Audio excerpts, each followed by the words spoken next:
तो साथियों, पिछले बार हम लोग इस मुद्दे तक पहुंचे थे कि बाबा साहब अम्बेडकर को हर भगवान ने लेटर लिखा था कि आप इसमें अपने भाषण में काट-छाट करिए, नहीं तो कार्यक्रम स्थगित करना पड़ सकता है या स्थगित करना पड़ेगा। तो उन्होंने किसी न किसी दबाव में तो ऐसा कहा ही होगा, अन्यथा अध्यक्षता करने वालों को ये ऐसा नहीं कहा जा सकता।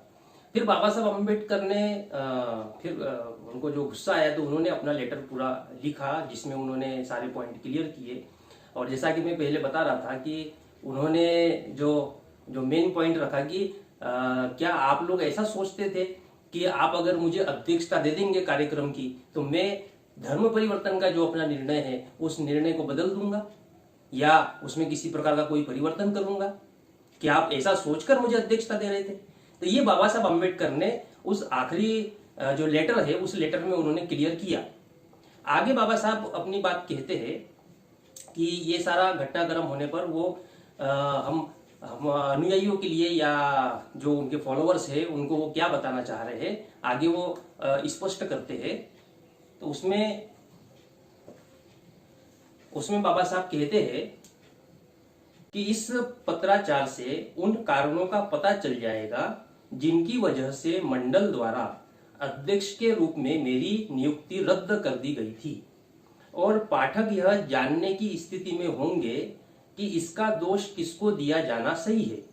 मैं समझता हूं कि यह पहला अवसर है जबकि स्वागत समिति द्वारा किसी अध्यक्ष की नियुक्ति को इसलिए रद्द कर दिया गया क्योंकि वह अध्यक्ष के विचारों का अनुमोदन नहीं करती।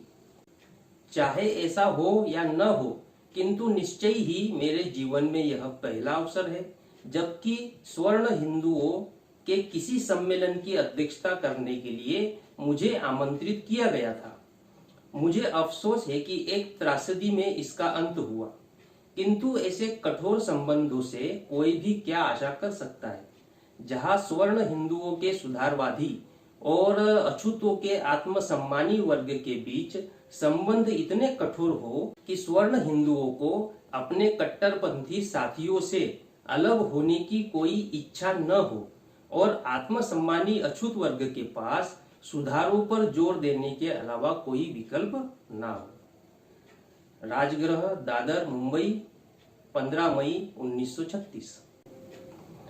तो ये सारा घटनाक्रम एनिलिशन ऑफ कास्टों को लेकर हुआ, जो कि जात पात तोड़क मंडल द्वारा लाहौर में कार्यक्रम लिया जा रहा था, जिसकी अध्यक्षता बाबा साहब अम्बेडकर को देने की बात कही गई थी। तो इस तरीके से वो कार्यक्रम रद्द हुआ।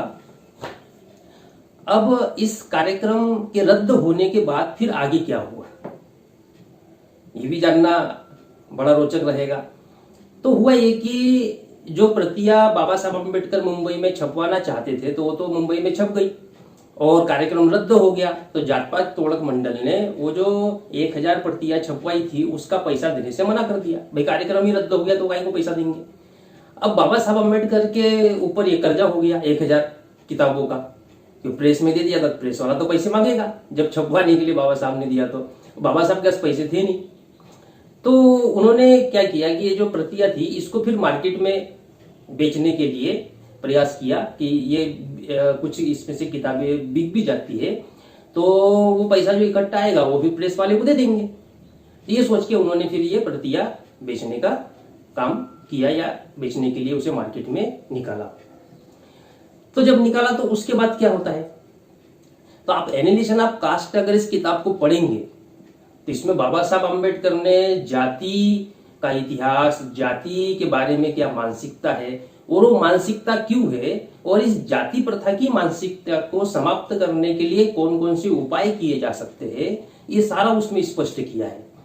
और उन उपायों में जो ब्राह्मण धर्म के धार्मिक ग्रंथ है उन धार्मिक ग्रंथों में जाति व्यवस्था का समर्थन करने वाली जो बातें हैं उन बातों को छोड़ना होगा, उन धार्मिक ग्रंथों को छोड़ना होगा या उसको तिलांजलि देनी होगी, तब जाके जाति व्यवस्था खत्म होगी। अब इसके लिए बाबा साहब ने धार्मिक ग्रंथों में जितनी ऐसी बातें लिखी हुई है उन बातों को उजागर किया।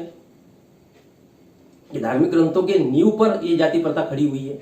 लोग इसे धर्म मानते हैं, जाति एक जाति ने दूसरे जाति से कैसा व्यवहार करना चाहिए या जाति के अनुसार व्यवहार करना, इसे वो धर्म मानते हैं। ये धार्मिक धर्म ग्रंथों की नींव पर खड़ी हुई ये जाति प्रथा है। तो उन धार्मिक ग्रंथों को तो उसका पोस्टमार्टम करना जरूरी था। तो बाबा साहब आम्बेडकर ने पोस्टमार्टम किया, और जब ये समाज में जब ये किताब गई, लोगों ने खरीदी या जैसे भी उनको पढ़ने में आई, तो बड़ा हो हल्ला मचा।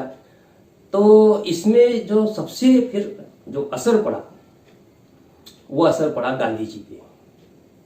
अब वो क्या असर पड़ा, और फिर इन किताबों के बारे में जो बाबा साहब ने जो एनिहिलेशन ऑफ कास्ट लिखा, इसके बारे में, और बाबा साहब अम्बेडकर जो कार्य कर रहे थे, इसके बारे में गांधी क्या कहते हैं, वो अब आगे हम जानेंगे। तो जो ये जो छुपा हुआ जो चेहरा था गांधी जी का, जो जात पात तोड़क मंडल के संताराम जी को सामने किया, हर भगवान को सामने किया, लेकिन पीछे तो कांग्रेसी माइंड था। तो ये जो छुपा हुआ चेहरा था, जब एनिहिलेशन ऑफ कास्ट ये मार्केट में आ गई किताब और लोगों में उसकी चर्चा होने लगी, तो फिर गांधी जी को इसका जवाब देना पड़ा। तो जो छुपा हुआ चेहरा था फिर वो प्रकट हुआ सामने। तो अब हम जानेंगे कि गांधी जी ने एनिहिलेशन ऑफ कास्ट इस किताब के ऊपर अपने क्या विचार दिए।